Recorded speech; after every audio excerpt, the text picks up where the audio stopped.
ang ibinuwis ng mamamayan. Matamo lamang ang pinakaminimithing kalayaan. Bawal ako!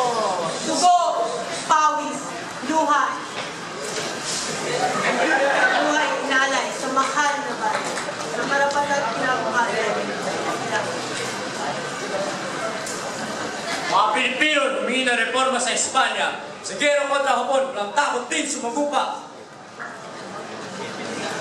Pumiglas mawala sa taligalan ng Amerika. Sa ilalim ng batas militar, buong ginti na nagalsta. Tulad ng isang ibon ay walang tamis ang mabuhay, ganda man ng paligid ay mawawalan din ng saysay. Maging ng mga bulaklak, hindi mo papansin ang ulo. Kapag nasa halakan, buhay hindi matiwasan.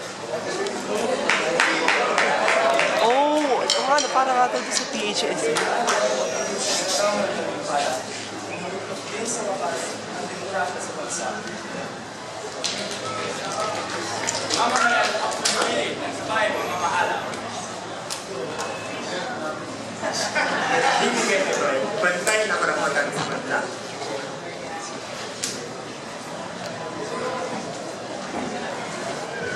Subalit, kalayaang hawak natin hindi malulubos. Hanggang patuloy na sa ibang bansa, tayo ay busabos.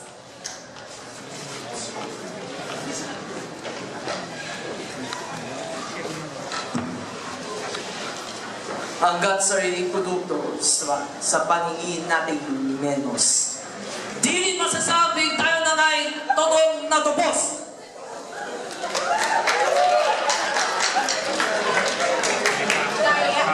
Kaya nga di dapat maging kampante ang taumbayan. Nararapat lang ang kalayan ay ating kalayan.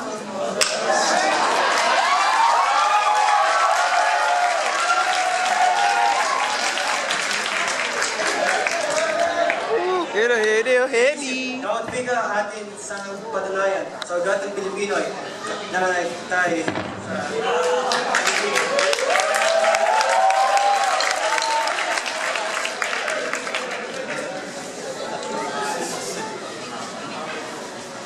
Kalaya ang biyaya ng Diyos sa tao. Papalad ang Pilipino at ko'y ating natamo.